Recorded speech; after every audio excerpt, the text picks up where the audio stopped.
क्यों चुप हो जाऊं अम्मा? उसने कंधा दिया मेरे बाप को, मेरी इज्जत का मुहाफिज है वो अम्मा।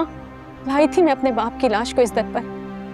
अम्मा आपको तो पता भी नहीं होगा ना, इस बादशाह के बाप ने कैसे हमें बाहर निकाला था। मेरे साथ फिरता रहा है मेरे बाप की लाश को लेकर हर जगह, हर लम्हा। और आप कहती हैं कि मैं चुप कर जाऊं? अम्मा, मेरा बाप परसों आंसू बहाता रहा आपके नाम पर, और आज आप इस हवेली में बैठकर कह रही है कि मैं चुप कर जाऊं। नहीं अम्मा, मैं गुलाम के पास जा रही हूं, मुझे जाना है। सुंदरी, तुम इस हवेली से बाहर नहीं जाओगी। कौन रोकेगा मुझे? मैं।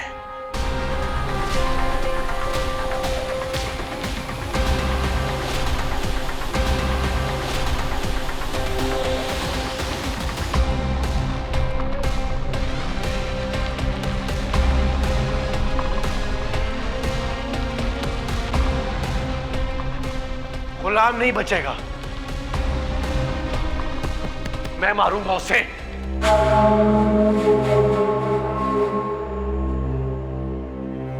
आराम से बेटा, संभल के।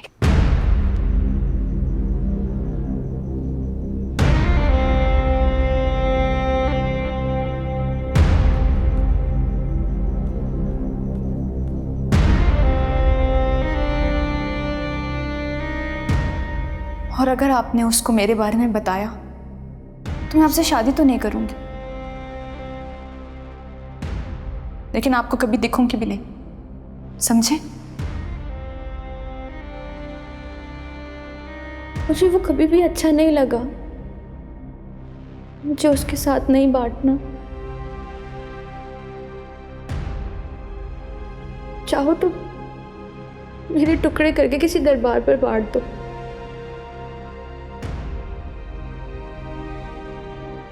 पर किसी गैर मर्द के हवाले मत करना।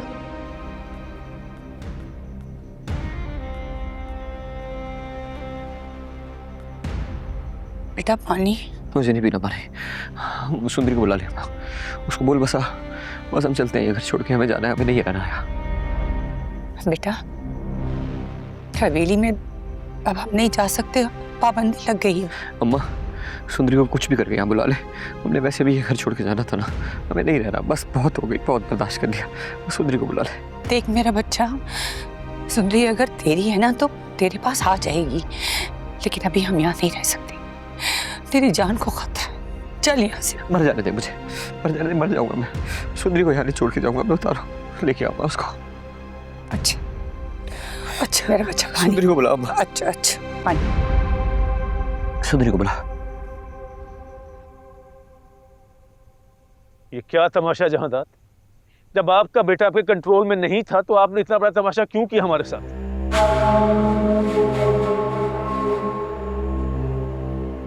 अभी तो हम जा रहे हैं, लेकिन अगर कल की तारीख में आपके बेटे समेत पूरे घर वालों ने हमसे आकर माफी ना मांगी तो इस बार हम खुदकुशी नहीं करेंगे, एक आधा कत्ल तो हवेली वालों का भी होगा।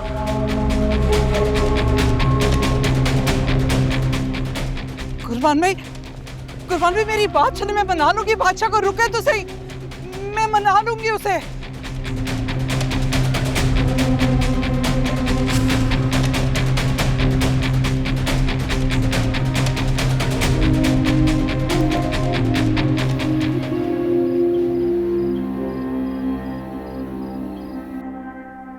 अल्लाह खैर करे, मुझे तो खून रेजी का शक हो रहा है। तुम्हारे बाप की खामोशी एक बहुत बड़ी तबाही का ऐलान कर रही। खैर बेटा तुम खाना खाओ। मुझे नहीं खाना। जब बादशाह राजी नहीं था तो उसी वक्त पीछे हट जाना चाहिए था ना। बेटा ये बातें तुम्हारे सोचने की नहीं है, तुम अपने दिमाग को पुरसुकून रखो। दिमाग सुकून में रहेगा तो समझदारी से काम ले सकोगे। मोमिल बेटा इसे खाना खिला देना, और हाँ नींद की गोलियां पड़ी, याद से इसे खिला देना।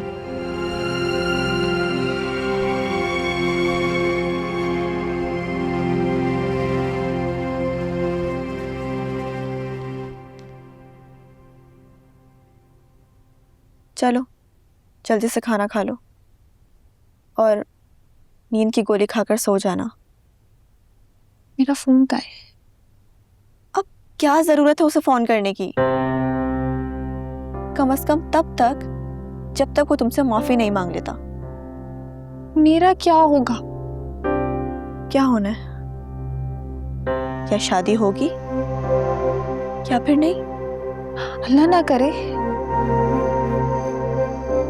तुम्हें बताए, मुझे अपने खानदान की सारी कमारी बूढ़ियों से डर लगता है। क्यों? अभी तो तुम कह रही थी कि जब वो राजी नहीं था तो पीछे हट जाना चाहिए था। तो मैं ऐसे ही कह रही थी, दिल में तो मैं बहुत खुश थी। मैंने वो सारी फिल्में और ड्रामे देख रखे हैं जिसमें शौहर पहले राजी नहीं होता लेकिन फिर किसी तरह बीवी से मोहब्बत कर लेता है, लेकिन इसने तो मुझे मौका ही नहीं दिया।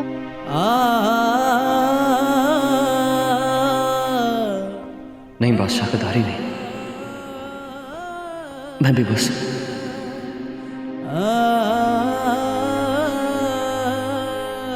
नहीं है कोई वहाँ। अच्छा आप जिद कर रहे हैं तो मैं देख के आता हूँ। मैं देखता हूँ, मैं देख। मुझ पे यकीन नहीं है आपको, मैंने कहा मैं देख के आता हूँ।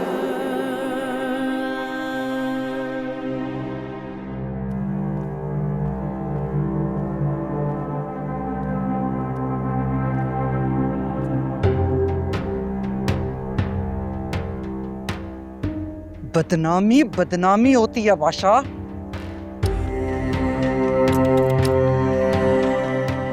मैं तो समझती थी सिर्फ बेटियां सर झुका सकती हैं।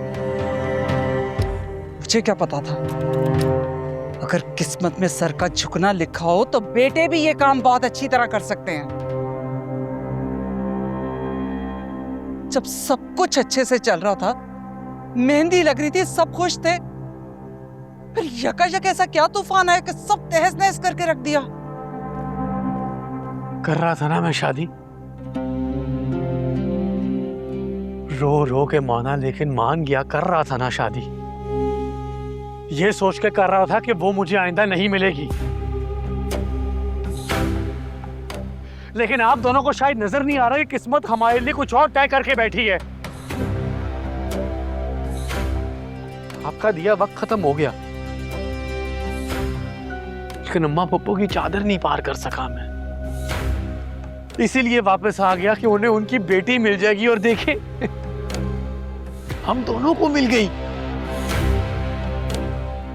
उन्हें उनकी बेटी मिल गई और मुझे मेरी मोहब्बत।